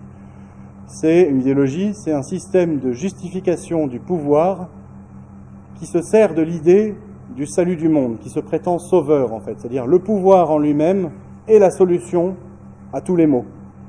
L'exercice politique est la solution à ce qui ne va pas. Quoi. Et on définit ça en fonction de l'époque, mais en l'occurrence, c'est exactement ce qu'est l'islam, et puis c'est ce qu'ont été d'autres choses après. Quoi. Alors, ah non, ça c'est pas moi. Derrière, en fait, à partir de ce travail historique, on peut aller interroger l'islam, en fait, en profondeur. Parce qu'on a compris, en fait, quelle est la dynamique de l'islam, quel est le moteur profond de l'islam, cette espérance, en fait, qui habite les musulmans. Cette espérance de type révolutionnaire, millénariste, quoi. Et on a derrière, comment on peut dire, on touche le nerf, en fait, quand on vient interroger les musulmans sur cette dimension de l'espérance en fait islamique. En particulier, on peut aller les interroger parce qu'aujourd'hui, et même dans l'histoire, le rêve musulman qu'un jour l'islam va sauver le monde, que l'islam serait la solution à tous les problèmes, il est durement à l'épreuve aujourd'hui. Là, je vous ai mis la citation du président égyptien Al-Sisi, que vous connaissez peut-être, qui date du 28 décembre 2014, où il est venu interroger les savants de l'université de Lazare en Égypte, qui est une grande institution de l'islam sunnite. Et il est allé les voir en leur disant, mais il faut réformer l'islam, changer la religion, parce que c'est pas possible ce qui se passe aujourd'hui. Et il leur a dit, pourquoi l'Oumma est-elle, l'Oumma c'est la communauté des musulmans, pourquoi est-ce qu'elle est une source d'inquiétude, de danger, de meurtre et de destruction pour le reste du monde. Donc là, vous avez un président musulman qui vient alpaguer des savants musulmans en leur disant, mais bon sang, pourquoi est-ce que l'islam, c'est ça derrière, c'est une source de danger, de meurtre et de destruction pour le reste du monde? Est-ce que l'islam, c'est la solution à tous les maux de la terre quand le président d'une des plus grandes nations musulmanes a ce discours sur l'islam et veut forcer les savants de l'islam de ses propres institutions à changer l'islam parce que le constat est là. L'islam est une source d'inquiétude, de danger, de meurtre et de destruction pour le reste du monde. Est-ce que c'est ça la solution à tous les maux? Ça, on peut dire que ça met le rêve musulman à l'épreuve. Ce qui le met à l'épreuve aussi, c'est de se rendre compte que, et c'est le corollaire de ce que disait le président égyptien Sisi, au passage, ça n'a pas encore été suivi des faits, et on se pose beaucoup de questions sur, on va dire, la sincérité du président Sisi, parce qu'il y a aussi peut-être beaucoup de postures dans cette déclaration vis-à-vis de l'Occident, vis-à-vis de la minorité copte dans son pays. Ah bon, c'est un autre débat. Et je vous disais en corollaire, le corollaire de ce que disait Al-Sisi, c'est pourquoi est-ce qu'il n'y a jamais eu de paradis musulman sur Terre? Si l'islam est la solution, pourquoi est-ce que quand on applique l'islam à 100%, on n'a pas le résultat escompté, à savoir un monde de félicité, de paix, de joie, de bonheur, un monde de paix. Et là, vous comprenez pourquoi on dit toujours que l'islam est une religion de paix. C'est ce qui vise ultimement, en fait. La paix par la soumission du monde entier à la loi de Dieu. Mais en l'occurrence, il n'y a jamais eu de paradis musulman sur Terre. Les endroits où on applique l'islam de façon la plus intégrale, c'est les endroits que tout le monde fuit. Personne n'en veut, quoi. Et en particulier, on peut remarquer que les musulmans fantasment beaucoup des paradis perdus de l'islam. Ils fantasment l'époque de Médine, où le prophète Mahomet, comme il le reconstruit, aurait régné de façon juste et équitable, et tous les musulmans auraient été heureux comme jamais. Ils fantasment l'Andalousie, havre de paix et de tolérance, sous la férule de souverains musulmans bien inspirés par l'islam, bien guidés. Ils fantasment la maison de la sagesse du IXe siècle du calife Al-Mamoun à Bagdad, où les grands savants du monde entier se retrouvaient, et c'était l'âge d'or en fait. Ils fantasment en fait des paradis perdus qui leur permettent d'espérer qu'un jour il y aura vraiment le paradis sur terre grâce à l'islam. Et ces paradis perdus, déjà n'ont jamais existé. Médine, l'âge du prophète, on sait ce qu'il en est maintenant qu'on a fait le travail historique. Et le travail historique, il est encore plus facile à faire sur ce qui s'est passé au IXe siècle à Bagdad. C'est pas très très reluisant. Et ce qui s'est passé en Andalousie, qui n'était pas non plus d'ailleurs, quoi. Et puis derrière, dans cette mise à l'épreuve du rêve musulman, on peut aller interroger un des fondements en fait de ce que fait l'islam dans les consciences. Le projet idéologique de l'islam, de fait, il sépare l'humanité en deux. Et ça se retrouve dans le Coran.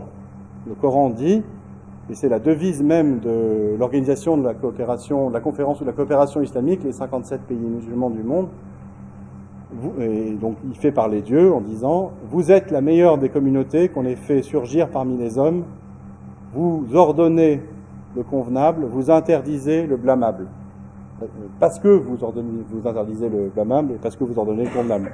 C'est-à-dire, musulmans, vous êtes au-dessus des autres hommes. Parce que vous êtes musulmans et que vous portez ce projet de soumettre le monde à la loi de Dieu. Et d'ailleurs, on le voit dans toutes les idéologies. À chaque fois, on sépare l'humanité en deux, les bons, ceux qui portent le projet, ceux qui le soutiennent, les musulmans, et en particulier les bons musulmans, et puis les autres. Ceux qui sont des obstacles au projet, les mauvais musulmans, et puis les non-musulmans. Cette façon de voir l'humanité coupée en deux, qui est celle de toutes les idéologies, mais en particulier de l'islam, elle est complètement fausse. Elle est complètement fausse. L'humanité, elle est une. Les hommes ne sont pas différents les uns des autres. Alors évidemment, on a des cultures, des enracinements, des langues et autres. Mais dans le fond, on est tous aussi capables les uns que les autres de faire le mal. C'est pas parce qu'on est musulman qu'on le ferait plus ou moins que les autres. Il y a l'écrivain Solzhenitsyn qui disait ça dans, je crois que c'est l'archipel du Goulag, que la ligne de partage entre le bien et le mal ne sépare pas ni les États, ni les classes, ni les partis, mais qu'elle passe au milieu du cœur de chaque homme. Elle passe au milieu du cœur de chaque musulman, comme de chaque non-musulman. Et donc on ne peut pas dire que les musulmans, par essence, parce qu'ils sont dans le projet, parce qu'ils ordonnent le convenable et qu'ils interdisent le blâmable, ils sont dans le bien. Ça, on peut le faire comprendre, des musulmans, et leur montrer que ça ne marche pas comme ça dans l'humanité. Ça ne marche pas comme ça. Et au contraire, et ça c'est derrière ce que nous dit Solzhenitsyn dans un autre de ses livres, en reprenant cette formule, si la ligne de partage passe au milieu du cœur de chacun, qui peut arracher une partie de son propre cœur? C'est pas possible. Donc il faut se rendre à l'évidence que le rêve musulman ne peut pas marcher. Il est fondé sur une fausse anthropologie, pour parler en termes savants, mais les hommes ne sont pas comme ça. Les hommes et les femmes ne sont pas comme ça. Alors ensuite, on peut rentrer dans des considérations un peu plus pratiques. C'est-à-dire qu'on a vu que l'islam était une religion qui avait été faite pour l'exercice du pouvoir. Elle façonne des psychologies qui sont prêtes à accepter l'autorité. Et à partir du moment où on dit qu'elle se fait au nom de l'islam.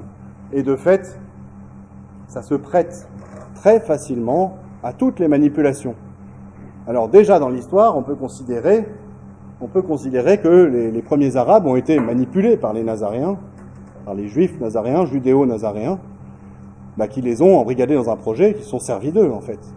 On peut considérer aussi que les califes manipulaient les autres pour en tirer, pour manipuler les musulmans, pour en tirer du pouvoir, des richesses, du butin, un harem, tout ce qu'on veut.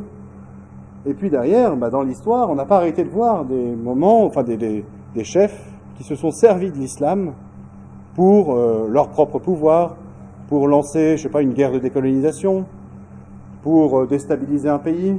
Et puis aujourd'hui, on est passé dans des logiques de manipulation d'un autre niveau, où ce sont maintenant, on fait des guerres de djihad pour le pétrole qui va enrichir des intérêts qui n'ont rien de musulmans. Par exemple, on se sert de musulmans comme de réserve de réserve électorale, et on les manipule en ce sens. On se sert des musulmans pour fracturer des sociétés civiles.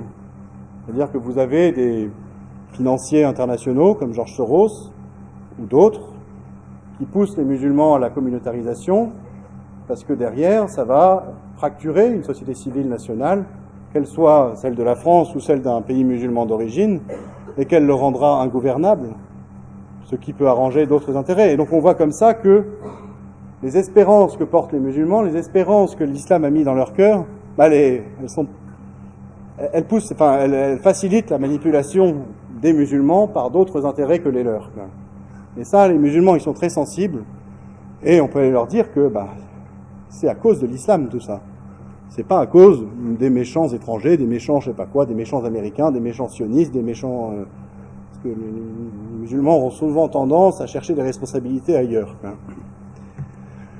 Et enfin, et après j'aurai encore un point sur l'interrogation de l'islam, c'est qu'on assiste aujourd'hui, malgré ce qu'on en voit en Occident, à un rejet croissant de l'islam par les musulmans. On a une vision un peu faussée en Occident, en France en particulier, de l'état de l'islam dans le monde.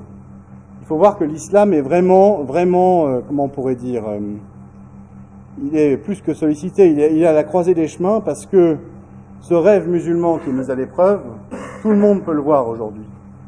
Quand il y avait, un massacre abominable commis par des musulmans en l'an 1100, par exemple, à Jérusalem, avant les croisades, les musulmans du Caire ou les musulmans d'Espagne n'étaient pas forcément au courant. Aujourd'hui, les musulmans voient ce que font les djihadistes. Ils voient que c'est fondé dans les textes musulmans. Et ça pousse au questionnement, en fait. Et dans les pays musulmans, il y a un rejet croissant de l'islam, qui ne se dit pas, parce que les pays sont cadenassés, il y a une pression de la communauté, mais il y a beaucoup de personnes qui rejettent l'islam, et on a des témoignages notamment de ce qui se passe en Égypte, où on parle de millions de musulmans égyptiens qui ont abandonné l'islam. Soit pour devenir athées, soit pour des conversions au christianisme en particulier, où c'est vrai qu'il y a des évangéliques qui font beaucoup de missions, en Algérie notamment, en Kabylie. On peut le voir aussi, un autre phénomène. Les frères musulmans qui avaient pris le pouvoir en Égypte, avec Morsi, le président Morsi, ont été renversés par une manifestation populaire monstre. On parle de dizaines de millions de personnes dans la rue. C'est pas que la minorité copte qui était là, c'est aussi des musulmans qui sont allés renverser un frère musulman. Frères musulmans, ils ont dans leur devise le Coran et notre Constitution. Grosso modo, l'islam est la solution, c'est à peu près ça. Et on a vu donc des manifestants musulmans dire on ne veut pas que le Coran soit notre Constitution. Forcément, derrière, ça travaille les consciences, quoi. Et ce rejet croissant, on voit, il y a d'autres exemples. Il y a une province en Géorgie, je crois, de plusieurs centaines de milliers d'habitants, qui a abandonné l'islam.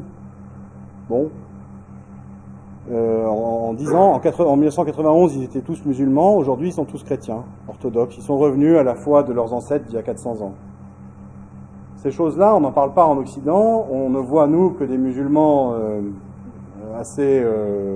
on ne voit pas que ça, mais il y a beaucoup de musulmans assez vindicatifs en France. Forcément, c'est ce à quoi on fait attention.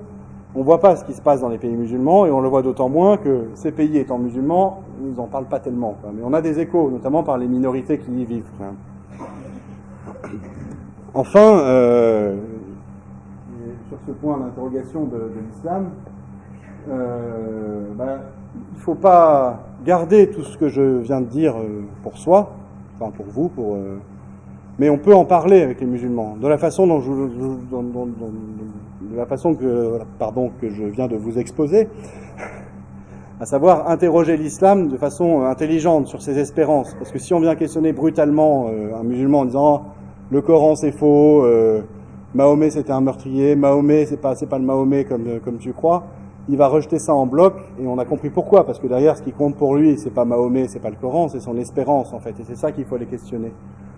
Et donc on peut aller le questionner, et on peut se servir de la vérité historique pour cela, mais il faut garder à l'esprit que c'est une bonne chose à faire pour les musulmans en fait. C'est une bonne chose à faire pour les musulmans. Ils sont les premiers prisonniers de ces fausses espérances. Ils sont les premiers, en fait. On peut considérer quasiment que l'islam, c'est une sorte de prison dont les musulmans sont à la fois les prisonniers et les gardiens.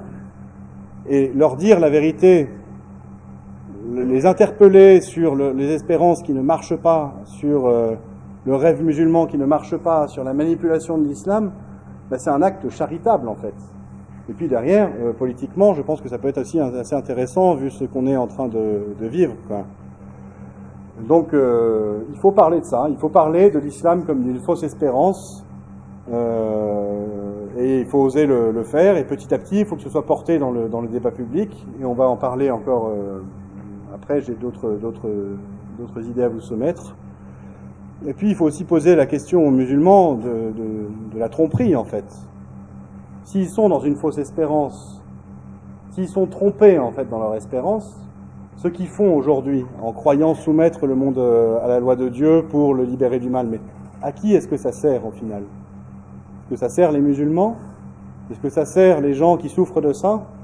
Qui en tire profit? Alors, il peut y avoir des réponses spirituelles. Il y a des gens qui vous diront c'est Satan qui en tire profit. Moi, je vous dis, il y a peut-être Satan qui en tire profit, mais il y a d'autres gens qui en tirent profit aussi. Ceux qui font la guerre pour le pétrole, par exemple, ils en tirent un très bon profit de toutes ces manipulations des musulmans. Et derrière, il faut aller titiller les musulmans, et plus que les titiller, les interpeller sur ces fondements-là. Et derrière, ce faisant, il faut être lucide, interpeller les musulmans sur ces espérances-là, ça nous renvoie en miroir nos propres espérances à nous, occidentaux. C'est-à-dire que on se rend compte que nous aussi, on a un système qui est pas si différent de celui de l'islam, en fait. Nous aussi, on croit que, on a des espérances que, avec la solution qu'on a, un jour, peut-être ça ira mieux, quoi. Un jour, peut-être, le progrès sera, par exemple, la solution à tous nos maux. L'émancipation sera la solution à tous nos maux. Je sais pas, les lendemains qui chantent, par exemple, ça a beaucoup tourné les têtes, seront les solutions à tous nos maux. Vous voyez qu'il y a, dans l'Occident, le même genre d'espérance qui peut se déployer en islam. Et donc, aller interpeller les musulmans, si derrière nous, on est dans la même espérance, exactement, ou si on a la même chose à leur vendre que l'islam, bah, je suis pas certain que ça marche. Des espérances similaires, on voit, hein, par exemple, aujourd'hui, le libéralisme en tant qu'idéologie, bah, il propose quoi? Une consommation très matérialiste. Il propose une forme de paradis sur terre qui ressemble assez au paradis de l'islam. Le paradis de l'islam où les guerriers qui meurent pour Dieu ont 72 femmes éternellement pour eux, des petits garçons même, et des rivières de vin et des fruits délicieux. Bah, c'est pas un petit peu la vie rêvée des millionnaires, ça? C'est pas un peu ce qu'on nous vend à la télévision quand on nous parle, je sais pas moi, d'une grande star de cinéma qui a sa super villa avec ses 10 chambres et ses 4 maîtresses? Ça ressemble un petit peu quand même, hein. Derrière, on est nous-mêmes questionnés, en fait. Et c'est ça qui est profond dans ce travail qui est fait sur les origines de l'islam, c'est que ça nous revient un peu en boomerang, quoi. Derrière aussi, nos propres idéologies, elles portent en elles-mêmes des travers qui sont parfois aussi mortifères que ceux de l'islam. On peut penser au multiculturalisme qui veut faire un monde de paix entre toutes les cultures, qui est une forme d'idéologie aussi. Bah derrière, tout comme en islam, on accepte de sacrifier des vies humaines pour ce projet. Parce que, au nom de ce projet, par exemple, il faut accepter l'autre tel qu'il est, même s'il porte des sectarismes atroces, même si, par exemple, il est islamiste, djihadiste, fichéiste, tout ce qu'on veut, il faut l'accepter parce que c'est le multiculturalisme. et qu'on est prêt à prendre ce risque et à sacrifier des vies pour ça s'il faut. Ça, c'est notre Premier ministre qui l'a dit. Il y aura des attentats, on ne peut rien y faire, il y aura des morts, il faut accepter d'en payer le prix. On ne va pas renoncer à ce qu'on est, parce qu'il y a des attentats. Et donc on voit que, tout comme en islam, on accepte de tuer ou de faire tuer, dans nos sociétés, avec nos espérances, on accepte de tuer et de faire tuer. Parce que derrière, on a en ligne de mire des biens supérieurs, un bien supérieur, un peu comme en islam, quoi, qui mérite, soi-disant, dans notre esprit, que l'on tue ou que l'on se fasse tuer pour lui. Comme en islam, il y a le bien supérieur du salut du monde, de l'islam qui va sauver la terre entière, qui mériterait qu'on tue ou qu'on se fasse tuer pour lui, quoi. Vous voyez, derrière, les interrogations, elles vont un peu plus loin, quoi. Et puis aussi, il y a quelque chose qu'il faut considérer, c'est que l'islam, comme il se présente à nous aujourd'hui, c'est une espèce de réveil qui est le sien depuis une centaine d'années, il est aussi le fruit d'une forme de dialectique assez perverse avec l'Occident. C'est-à-dire que, vous avez vu, l'islam, son espérance, elle se déploie en disant l'islam va être la solution à tous les problèmes, et en particulier les problèmes, le mal, comme il est identifié par les musulmans, c'est l'Occident. C'est-à-dire la conduite de l'Occident aujourd'hui, la façon dont on vit nous, la façon dont par exemple, on fait des guerres à l'étranger, la façon dont nos mœurs évoluent, par exemple, c'est jugé par les musulmans comme étant le mal absolu. Et derrière, ça les justifie encore plus d'être musulmans. Vous voyez l'espèce d'engrenage atroce que ça fait, en fait. On a l'impression, et c'est les gens qui ont décrit ça, parlaient de choc des civilisations, que les choses seraient inéluctables et qu'on serait, par une espèce de destin grec fatal, tragique, horrible, de tragédie, on serait destiné à s'exterminer les uns les autres. Non, en fait, on n'est pas obligé de rentrer dans cette dialectique, parce qu'on n'est pas obligé d'accepter ces espérances folles non plus, hein. Et derrière, c'est pour ça que je vous disais qu'en boomerang, ces études sur l'islam, elles nous reviennent chez nous, c'est que nous faut comprendre que nos propres espérances, elles sont pas forcément aussi fondées que celles des musulmans, et il faut s'interroger, quoi. Il faut s'interroger. Dans la dialectique, il y a toute l'affaire de toute la partie historique, en fait. On voit bien qu'avec la colonisation, la décolonisation, les aspects géopolitiques où des services secrets ont pu se servir de radicaux pour faire des révolutions, par-ci par-là, ou pour déstabiliser des pays. Puis maintenant qu'on fait le djihad au nom du pétrole, que il y a eu des tentatives occidentales de manipuler l'islam, comme on en a parlé, et que ça aussi, chez les musulmans, ça déclenche des réflexes de rejet absolu de l'Occident et de volonté de devenir encore plus musulman, quand même. Bon, les choses sont compliquées, quoi, hein. Une fois qu'on commence d'ouvrir un peu la marmite, on se rend compte que c'est pas si simple que ça, quoi. C'est pas si simple que ça, quoi. Et derrière, je vous dirais ça, alors en conclusion des conclusions de toute ma conclusion, c'est que à l'étude de tout à la lecture ou à la compréhension de tout ce qu'on vient de voir, les racines profondes de l'islam, puis se rendre compte que l'Occident, je ne veux pas jeter la pierre, hein, je pense que les horreurs des djihadistes elles sont quand même très horribles, mais l'Occident est pas si loin derrière, quoi. Moi je pense que le problème, au final, il peut être très politique, et il faut le traiter de façon politique quand on a des responsabilités politiques, mais le problème que pose l'islam à l'Occident, il est davantage spirituel et religieux que politique. L'islam, en fait, vient poser à l'Occident des questions qui fâchent, qui embêtent, qui gênent, auxquelles on ne peut pas répondre. Il vient poser la question du mal, qu'on a un peu évacué, quand on voudrait que tout aille bien. On ne peut pas parler du mal. On ne peut pas parler de l'inclination qu'on a, nous, dans notre cœur, au mal. Ça nous embête, quoi. Et ça fait un moment qu'on n'en parle plus. On en parlait encore un peu quand on était chrétien, mais maintenant qu'on n'est plus chrétien, bon. Mais derrière, c'est des problèmes de fond. Le mal a une emprise sur nous. On est porté à faire le mal, c'est notre liberté. Le mal a une emprise sur le monde. On voit bien que les choses vont plutôt de plus en plus mal que de mieux en mieux, quoi. Comment est-ce qu'on répond à ces questions-là, quoi? Ça, c'est des questions d'intérêt public, en fait, qui mériteraient d'être soulevées, d'être débattues. On ne devrait pas dire c'est la laïcité, chacun se fait sa petite sauce dans son coin, dans son petit esprit, se cuit sa petite soupe, là, comme dirait le général de Gaulle. Ce sont des questions de fond, en fait. Et on ne peut pas les renvoyer à des appréciations personnelles. Il faut des appréciations personnelles, certainement, mais il faut aussi des réflexions collectives. Et autre question de fond que pose l'islam, l'islam dit au monde, moi j'ai le sens de l'histoire. Le sens de l'histoire, c'est l'islam qui va prévaloir, quoi. Et on a oublié, en fait, on a l'impression qu'on vit dans une société un peu hébétée, hédoniste. On a oublié qu'il y a des milliards de gens sur Terre qui vivent avec une pensée comme celle-là.